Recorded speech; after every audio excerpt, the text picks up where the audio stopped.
नमस्कार. अवधूत चिंतन श्री गुरुदेव दत्त श्री स्वामी समर्थ महाराज की जय. आपल्याकडे जसे 10 दिवस गणपती बाप्पा असतात त्याचप्रमाणे पितृपक्ष सुद्धा 15 दिवस असतो. तर या 15 दिवसात आपण आपल्या पितरांची सेवा करायची असते. बघा, ते पितृलोकातनं आपल्याकडे म्हणजे खाली पृथ्वीवर आलेले असतात हे पितृलोक. तर त्यासाठी आपल्याला त्यांची सेवा करायची आहे, त्यांचा आपल्याला भरभरून आशीर्वाद मिळवायचा आहे. त्यासाठी आपल्याला काय सेवा करायची आहे बघा.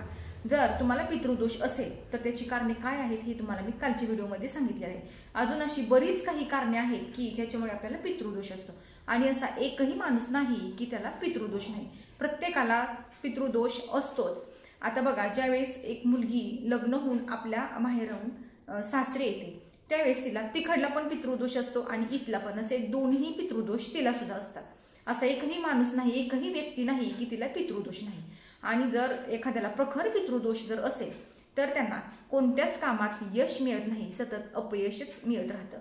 तर आपल्याला यातून बाहेर पडायचं असेल तर या 15 दिवसात आपल्याला खूप काही सेवा करायची आहे. सेवा काय करायची आहे बघा. तुम्हाला तुमच्या जवळ जर केंद्र असेल, मठ असेल तर त्यातून तुम्हाला हा श्रीमद भागवत ग्रंथाचं पारायण करायचं आहे. बघा, हे आहे असं पुस्तक आणि याची किंमत आहे फक्त 64 रुपये. तर हे आणून आपल्याला पारायण करायचं आहे. ह्यात पूर्ण तुम्हाला माहिती दिलेली आहे. हे पारायण कसं करावं संपूर्ण माहिती याच्यात दिलेली आहे. तर हे पारायण करताना तुम्हाला नॉनव्हेज खायचं नाही आणि संकल्प करून जर तुम्ही पारायण केलं तर तुम्हाला ह्याचे खूप काही फायदे. म्हणजे तुम्ही संकल्प करायचा आहे की तुम्ही कशासाठी करताय, तुम्ही तुमच्या पितरांसाठी सेवा करताय ना, मग तुम्हाला संकल्प करायचा की तुमचं नाव पूर्ण सांगायचं आणि तुम्ही कशासाठी करताय हे सांगायचं आणि संकल्प करून मग तुम्ही पारायण करायला सुरुवात करायची. बघा, तुम्हाला जशी जमेल तशी तुम्ही ही सेवा करू शकता. आता बघा काय होतं, एखादी व्यक्ती भूत पावल्यानंतर आपण तिचं सतत म्हणजे तिला आपण आठवण काढतो त्या व्यक्तीची. तर तसं करण्यापेक्षा ती व्यक्ती ह्यात आहे तोपर्यंत, म्हणजे जिवंत आहे तोपर्यंत जर आपण तिला विचारपूस केली, तिला व्यवस्थित बघितलं तर आपल्याला पितृदोष लागेल का नाही. आता बघा, आपले सासू सासरे असतात, जिवंतपणे आपण त्यांना व्यवस्थित बघतो का. अशी काही लोक आहेत की त्यांचं सासू सुना आहेत किंवा घरातली व्यक्ती की त्यांचं पटत नाही. बघा, वयस्कर लोक असतात त्याच्यामुळे त्यांचं आणि आपलं पटत नाही. म्हणजे त्यांची विचार करण्याची क्षमता वेगळी असते आणि आपली वेगळी असते. पण आपण पटवून घेणं हे आपलं काम असतं. जिवंतपणे जर त्यांना एक घास सुखाचा खाऊन दिला, त्यांना तुम्ही प्रेमाने बोलला, व्यवस्थित बोलला तर आपल्याला एवढा प्रखर पितृदोष लागेल का? लागणार नाही. जिवंतपणे जर त्या माणसांचं सगळं व्यवस्थित केलं तर आपल्याला एवढा पितृदोष लागणार नाही. बघा, सगळ्यांना कळकळीची विनंती आहे, प्रत्येकाने आपल्या आई वडिलांचं, सासू सासऱ्यांचं खूप काही जर नाही तुम्हाला करायला जमलं तर कमीत कमी त्यांना एखादा फोन करून त्यांची विचारपूस करा. ज्यावेळेस तुम्ही त्यांच्याजवळ जाताल त्यावेळेस त्यांचं एखादं काम करा. तुम्ही जे काही बनवता ते त्यांना थोडंसं एक घास तरी त्यांना द्या.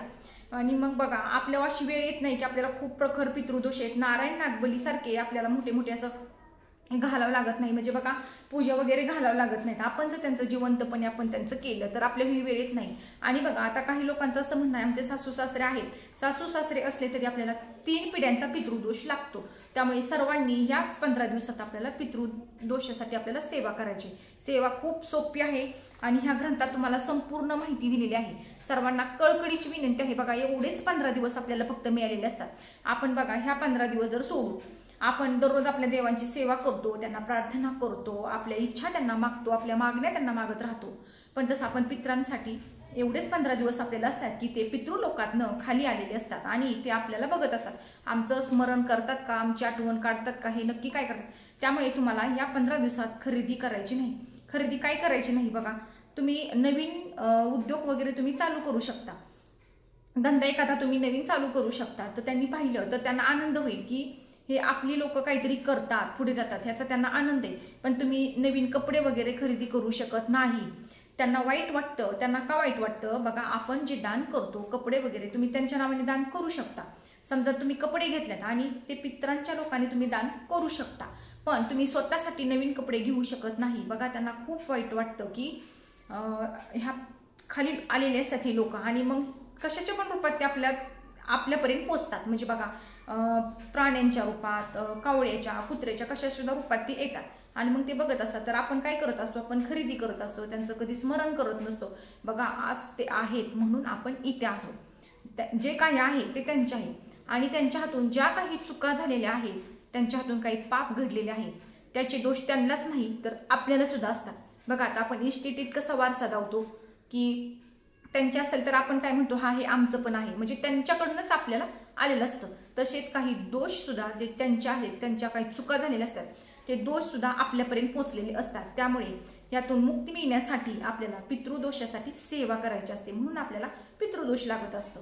त्यामुळे सर्वांनी या 15 दिवसात सेवा करा पितृदोषासाठी. बघा हे तुम्हाला केंद्रात मिळून जाईल. श्रीमद भागवत ग्रंथाचं पारायण तुम्ही सर्वांनी करा. जर तुम्हाला दररोज पूर्ण अध्याय वाचायला जमले नाही, आता बघा एक पाठ कशाला म्हणतात, तर पूर्ण पुस्तक वाचल्यानंतर त्याला एक पाठ म्हणतात. जर तुम्हाला एक पाठ वाचणे दररोज शक्य नसेल तर तुम्ही दररोज फक्त 1-2 अध्याय जरी वाचले आणि ह्या 15 दिवसात संपूर्ण एक पाठ पूर्ण केला, म्हणजे अख्खं पुस्तक तुम्ही एवढ्या 15 दिवसात वाचलं तरी सुद्धा त्यांच्यासाठी खूप महत्वाचं आहे.